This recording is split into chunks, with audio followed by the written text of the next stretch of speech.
once heard a phrase from Tony Robbins that says that our past will not define our future.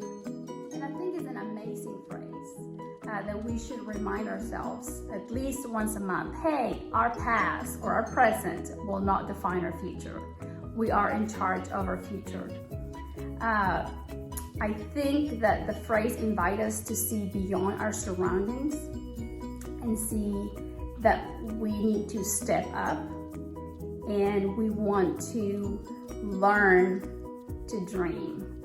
We need to learn to design. We need to learn to define our new future. Ask yourself, where do you want to be in 5 years? Where do you want to be in 10 years? I know 5, 10 years from now sounds like a long time, but time passes so fast that you're gonna be there before you know it. Might as well start picturing what you will be in 5 years. Where do you want to be in 10 years? And then ask yourself, well, what do I have to do right now to get ready to meet that goal? What do I need to do right now to be able to meet my goal in 10 years? You know, what do I have to adopt? Do I have to be more disciplined in certain areas of my life? Do I have to adjust my health? Do I have to study a little bit more so I can pass my exam and graduate from high school or graduate from college? I mean, what is your dream job? Have you thought about it?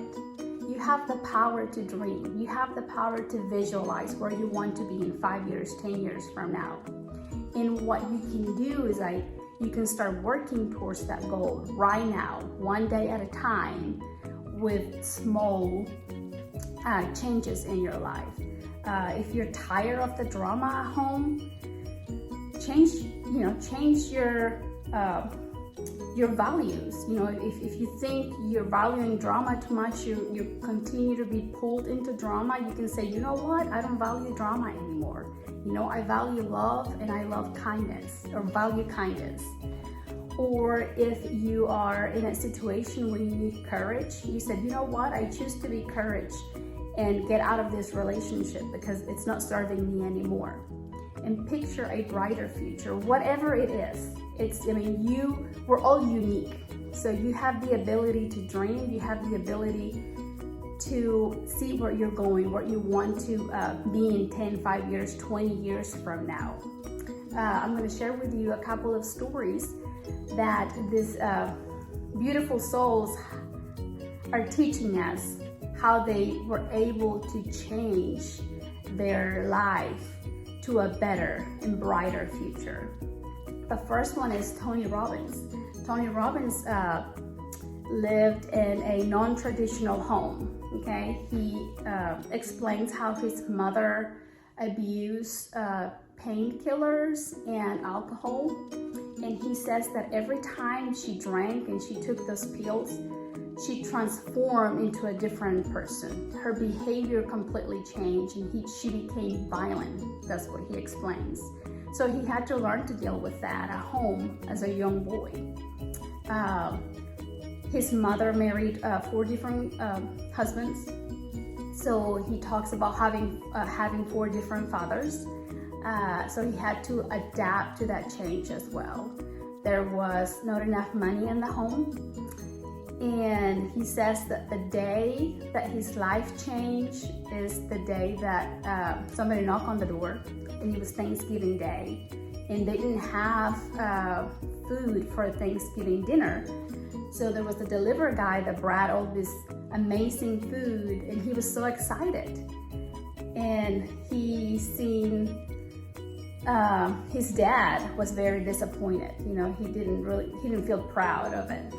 So he says how Tony learned to see he chose to see that people care. That's what he got out of that situation. And the dad felt disappointed and he left the home. You know, he wasn't proud enough and he left the home. But Tony learned, you know, to turn his situation around, and he became very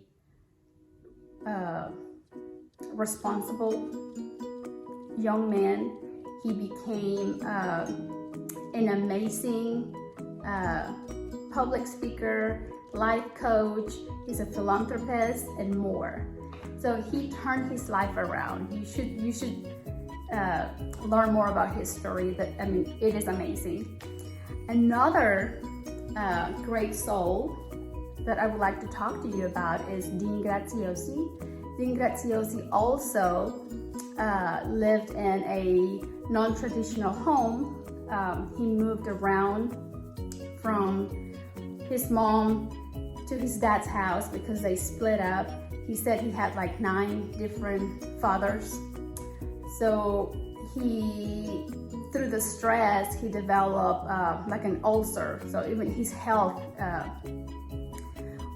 was kind of like on the line in a way, because he was so stressed out as a young boy between the mom and the dad and the drama that he was involved, that he chose to have a different life. Okay, he also had academic challenges.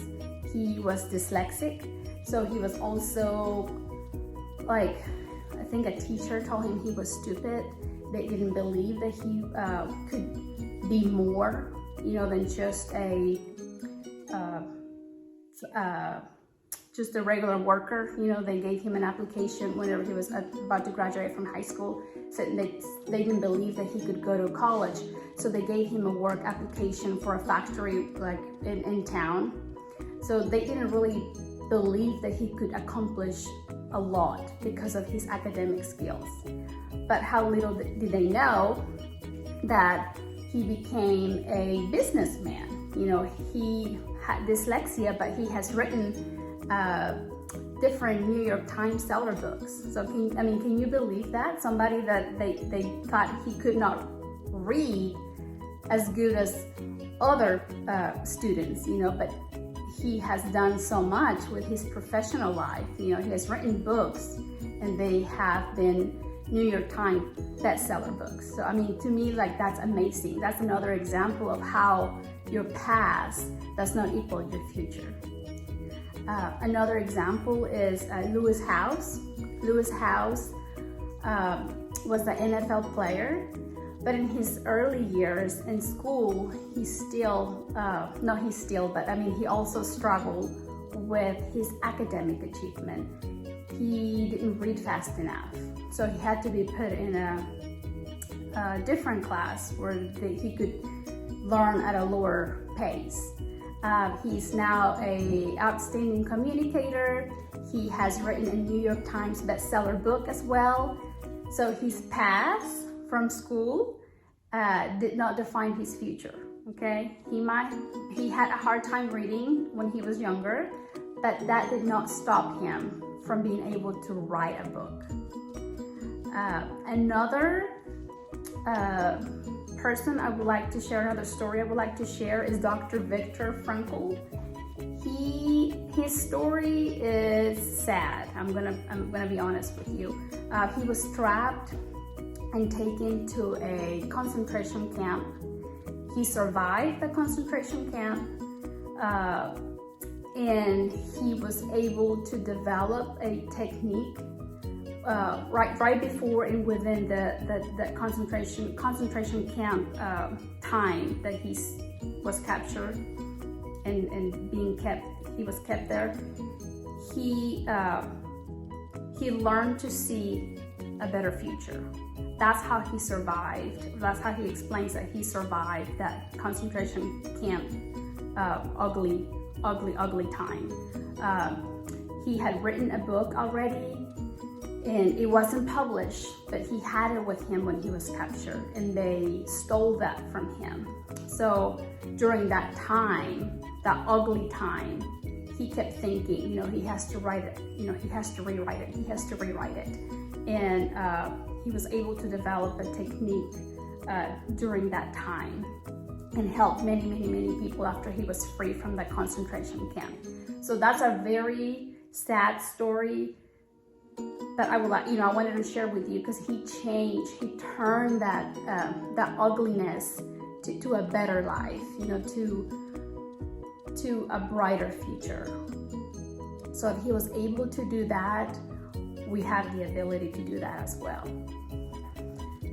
I hope these stories help you to understand that you don't have to stay in that situation, in the ugliness. Okay, I hope you learn to see beyond your surroundings, and I hope you learn to dream, and I hope you learn to see a brighter future ahead of you.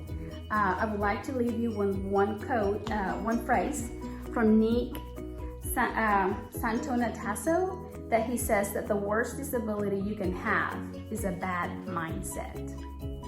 Blessings to all, and take care.